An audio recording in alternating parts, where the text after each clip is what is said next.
محرم الحرام میں امن کمیٹیوں کو مختلف کمیٹیوں کو متحرک کیا جاتا ہے. کس کے لیے؟ امن کے لیے.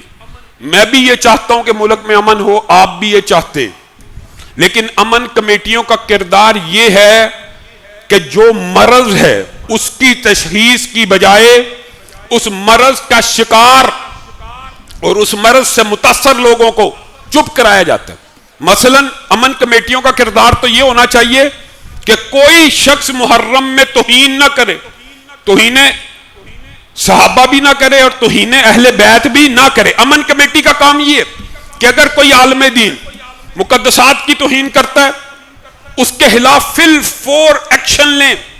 لیکن امن کمیٹیوں کا آج کردار یہ ہے کہ جب توہین ہو جاتی ہے تو اس توہین کے خلاف جو لوگ آواز اٹھاتے ہیں ان کو روکا جائے، ان کو جا کے ملا جائے، ان کا غصہ ٹھنڈا کیا جائے، ان کو کہا جائے مٹی ڈال دو، اور یار اس کے منہ سے نکل گیا ہے، اور یار چھوڑو اس بات کو. جو مرض ہے اس کی تشخیص کے بغیر بیماری کا علاج نہیں ہو سکتا. مرض فرقہ واریت کا یہ ہے کہ اگر تم توہین صحابہ کرو گے تو فرقہ واریت پھیلے گی.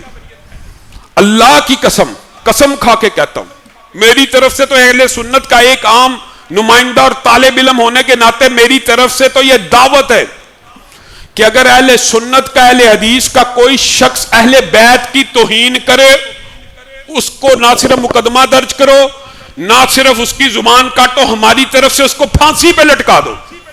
ہم نے توہین کرنی ہی نہیں تو ہماری طرف سے یہ مقدمہ اس کو پھانسی پہ لٹکا دو. آپ نے توہین کرنی ہے، اس وجہ سے آپ کہتے ہیں اس کے اوپر مقدمہ بھی درج نہ کیا جائے. قانون ہے.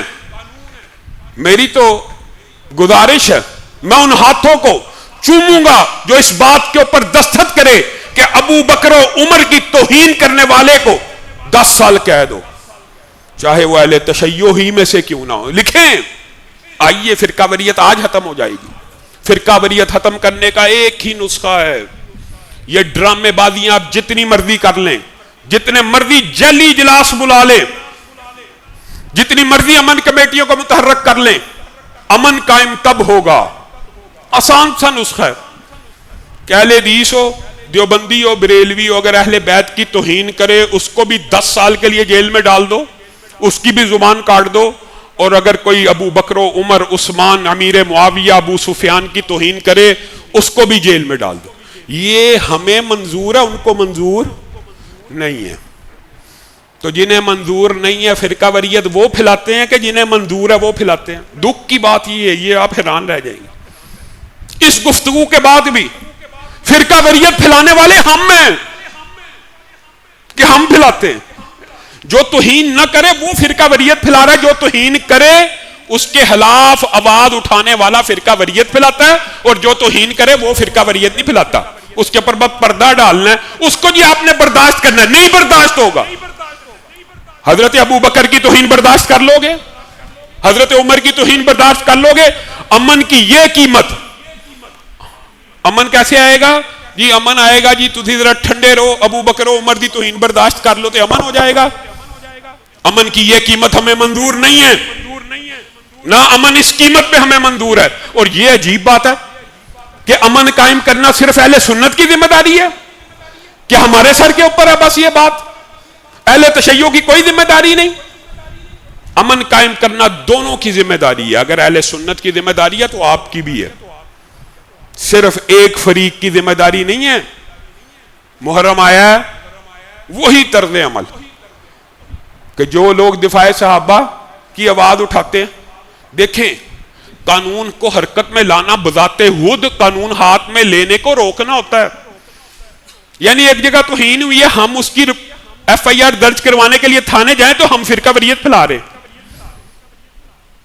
جو درج کروانے جاتا ہے آج کل اس کو سمجھا جاتا ہے یہ فرقہ واریت پھیلا رہا ہے. حالانکہ جو قانون کا دروازہ کھٹکاتا ہے، آئین کا دروازہ کھٹکاتا ہے، وہ یہ چاہتا ہے کہ لوگ قانون ہاتھ میں نہ لیں. ہم قانون ہاتھ میں لینا ہی نہیں چاہتے.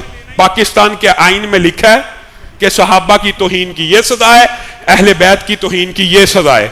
آپ وہ قانون حرکت میں لے کے آئیں. لاہور کے انتظامیہ ہو، پورے پاکستان کی انتظامیہ، اللہ کی قسم کھا کے کہتا ہوں، فرقہ وریت ختم کرنے کا صرف ایک یہی نسخہ ہے، جو توہین کرے، جو مقدسات کی توہین کرے، چاہے اہل حدیث ہی کرے، چاہے دیوبندی ہی کرے، چاہے بریلوی کرے، اس کے خلاف مقدمے کو بغیر احتجاج درج کریں۔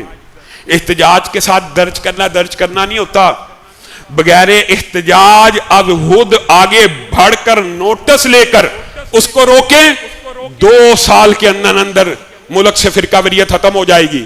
اور بات پھر وہی ہے، فرقہ وریت، فاتحہ حلف الامام، رفع دین عدم رفع دین، 20 تراویح 8 تراویح، کٹے اور بھینس کی قربانی پہ نہیں ہوتی۔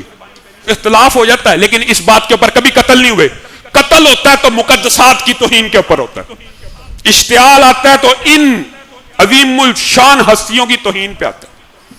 اور آخر میں آج پاکستان کے لیے جو خوشی کی خبر ہے اس کا ذکر کرنا بھی چاہتا ہوں۔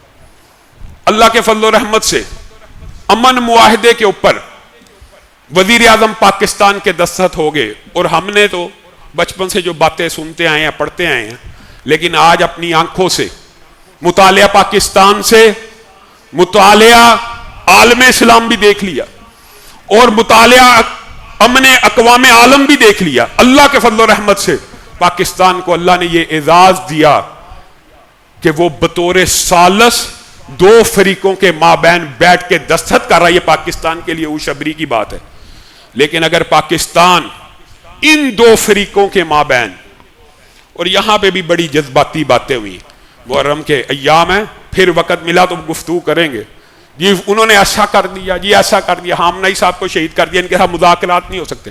دنیا میں ہر مسئلے کا حل مذاکرات کی ٹیبل پہ نکلتا ہے، اور پہلے دن میں نے آپ کو کہا تھا کہ اینڈ اس کا مذاکرات ہی ہے۔ آج مذاکرات ہو گئے، خوشی کی خبر ہے، تان و تشنیع کی بات نہیں ہے، لیکن اگر عالم اسلام اور اقوام عالم کے امن کے مسائل مذاکرات سے حل ہو سکتے ہیں تو پاکستان کے اندرونی مسائل بھی مذاکرات سے حل ہو سکتے ہیں۔ اگر آپ بطور ثالث اتنا بڑا کردار 2 ریاستوں کے مابین ادا کر سکتے ہیں تو آپ اپنی ریاست کے ناراض جتھوں اور ناراض لوگوں کے ساتھ بھی مذاکرات کر سکتے ہیں۔ کیجئے جوائنٹ ایکشن کمیٹی کشمیر کے ساتھ مذاکرات، کیجئے سیاسی جماعتوں کے ساتھ مذاکرات۔ مذاکرات ہی ہر چیز کا حل۔ اللہ رب العزت جو کہا گیا، جو سنا گیا، اس کو سمجھنے کی توفیق عنایت فرمائے۔